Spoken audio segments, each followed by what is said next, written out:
warahmatullahi wabarakatuh. Salam sejahtera untuk kita semua. Jumpa lagi bersama saya Herman Tale Daulay di channel YouTube Tale Trias Info. Di channel ini setebal apapun masalah akan kita iris-iris menjadi tipis-tipis. Kali ini bincang-bincang tipis-tipis saya bintang tamu luar biasa, yaitu Kajati Kepulauan Riau, Pak Hari Setiono.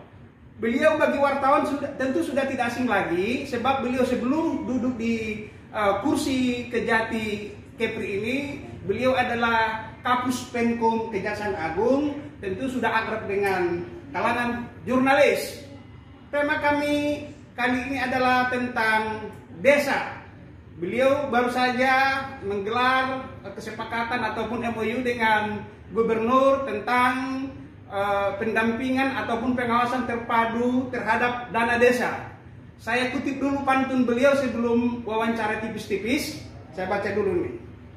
Sisik ikan bagaikan duri, terantuk batu sisa reruntuhan. Sinergikan Pemprov dan Kejati Kepri untuk memastikan dana desa sesuai kebutuhan. Ini berapa hari Abang untuk inspirasi untuk mendapatkan pantun ini? Iya, setelah minum air di Gurindam 12, rupanya 1 menit pun bisa jadi pantun. Oke, baiklah kita gini, Pak Kajati. Di dalam nawacitanya Pak Jokowi Butir ketiga adalah membangun dari pinggiran dengan memperkuat ekonomi desa. Dengan dalam kesempatan di berbagai kesempatan beliau mengatakan kejaksaan ataupun insan jaksa adalah fondasi untuk merealisasikan hal tersebut. Di nasional, dana desa itu sekitar 72 triliun. Di wilayah kerja Bapak, dana desa sekitar 276 miliar dari 275 desa. Bagaimana agar dana desa ini tepat sasaran, tepat mutu, tepat guna, atau tepat waktu, Pak Kajati? Ya, sebelum saya jelaskan itu, saya harus ada satu pantun dulu dari negeri Gurindam 12 ya. Untuk Tale Trias Info. Tale Trias Info. Pantunnya adalah makan pecel lele di depan Kominfo. Trias Tale Tale Trias Info. Tale Trias Info. Media yang sangat oke. Terima kasih. Jadi begini, soal dana desa. Soal dana desa, kita semua mengetahui sesuai dengan amanat Bapak Presiden membangun Republik ini dimulai dari pinggiran, yang tentunya dalam hal ini adalah ujung tombaknya desa. Kita semua sekarang tahu bagaimana perbatasan di Papua, bagaimana perbatasan di Kalimantan dengan Malaysia, bagaimana di Nunukan dengan Malaysia juga. Oleh karena itu, sebagai amanah itu di Kepulauan Riau, khususnya untuk dana desa yang tadi disebut jumlahnya tidak sedikit, 276 miliar, ini perlu dikawal, dipandu, didampingi agar tidak salah dalam penggunaannya. Sebagaimana pantun yang disebutkan tadi, maka dana desa tentunya harus sesuai dengan kebutuhan desa itu apa. Misalnya, jangan sampai keliru, desa itu adalah desa nelayan. Ketika nelayan mencari ikan, ikannya banyak, tetapi tidak bisa menjual. Oleh karena itu, untuk apa dana desa? Desa itu tentu untuk kepentingan nelayan. Di awal pantun tadi selalu kita akan memberikan pendampingan, pengawalan, pengamanan, bagaimana masyarakat desa itu bisa memanfaatkan potensi yang ada di desa itu, khususnya di Kepulauan Riau adalah daerah kepulauan yang tentunya masyarakat banyak menggunakan mata pencahariannya nelayan.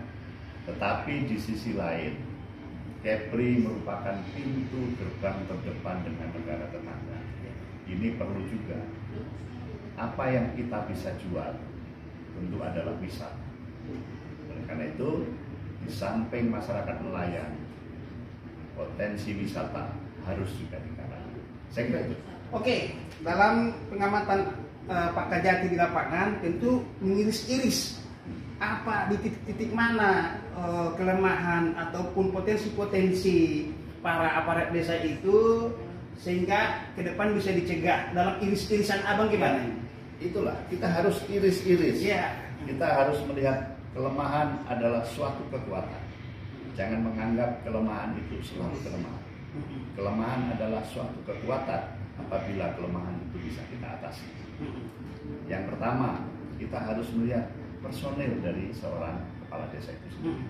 Apakah dia hanya seorang figur kemudian dipilih masyarakat, ataukah memang dia seorang kepala desa yang mempunyai talenta, yang mempunyai visioner ke depan untuk membangun desanya. Apabila kita menemukan seorang kepala desa yang memang visioner, tentu kita akan dorong. Kita ajak pendamping kepala desa itu, misalnya badan musyawarah desa, untuk bersinergi apa yang dibutuhkan di desa itu.